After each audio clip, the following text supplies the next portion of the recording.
Financial freedom, everybody wants to be financially free, like it's a great thing जहाँ पे हमें काम करने की कुछ जरूरत ही ना पड़े।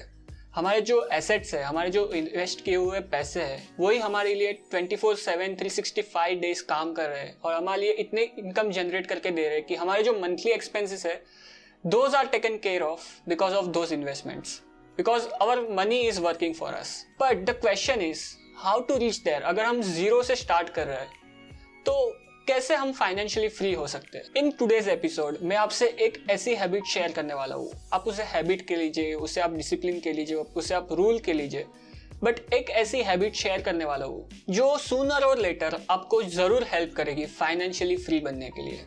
सो what is it, let's find out.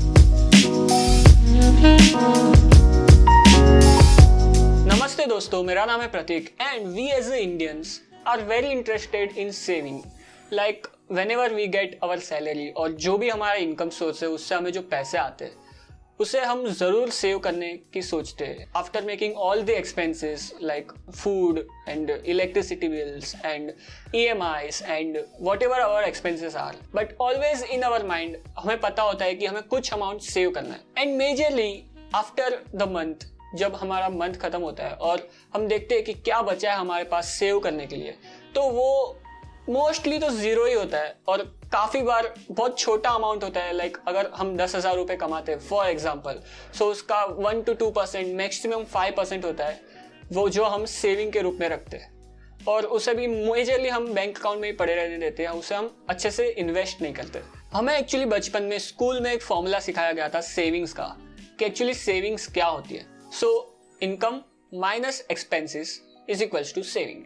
But ये कंप्लीटली रॉन्ग फॉर्मूला है। The actual formula for savings is income minus saving is equals to expenditure. मतलब जो हम कमा रहे हैं, जो हमारे पास पैसा आ रहा है हमारे इनकम सोर्सेज से, उसमें से सबसे पहले हमें सेविंग्स को हटा देना है और जो बाकी बचा हुआ पैसा है उसे हम एक्सपेंसेस के तरह यूज कर सकते हैं हमारे डेली लाइफ के खर्चे को चलाने के लिए। ऑलवेज रिमेंबर गाइज, जो आप अर्न कर रहे हो वो एक्चुअली आपका इनकम है ही नहीं।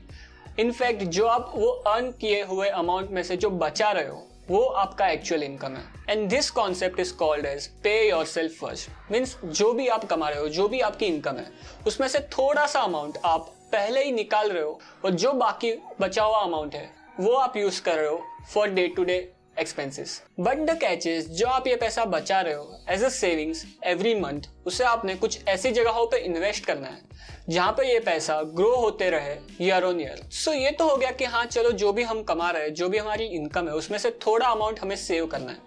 बट ये हमें कहाँ सेव करना है, कहाँ इन्वेस्ट करना है जहाँ से हमें अच्छे से रिटर्न मिल सके।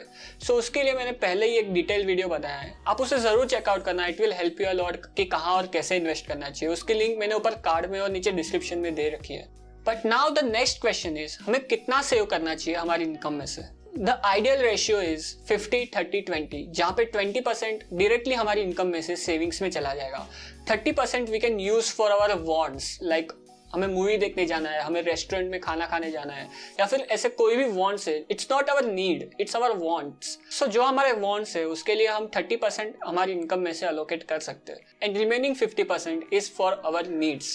जो फूड का खर्चा हो गया, जो इलेक्ट्रिसिटी बिल का खर्चा हो गया, जो EMI का खर्चा हो गया and all other things. But this is not the ideal scenario for all of us. If you are in your 20s, तो आप अपने इनकम का 50 to 70% तक भी अलोकेट कर सकते हो सेविंग्स में। बिकॉज ऑब्वियस रीजन इज, आपके ऊपर किसी की रिस्पॉन्सिबिलिटी नहीं होगी, आपको घर नहीं चलाना होगा, आपके ऊपर कोई डिपेंडेंट नहीं होगा।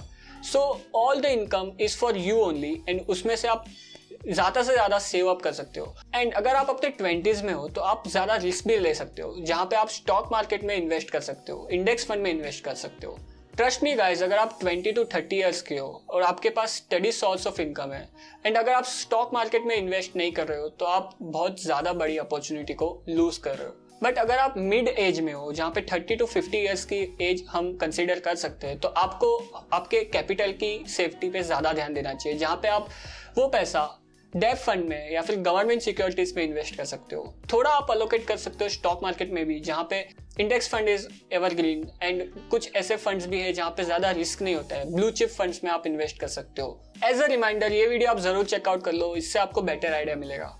This is very serious thing, जो बहुत ही सिंपल है, दिखता भी बहुत सिंपल है और करना भी बहुत सिंपल है, बस आपको कंसिस्टेंसी और डिसिप्लिन के साथ करना है। सो मेक श्योर गाइस, जितना भी आप सेव कर सकते हो अपनी इनकम में से उतना करो, and try to start it as early as possible. Remember guys, by foregoing some of the consumption today, you are increasing it for the future. What looks like a sacrifice is actually a delayed gratification.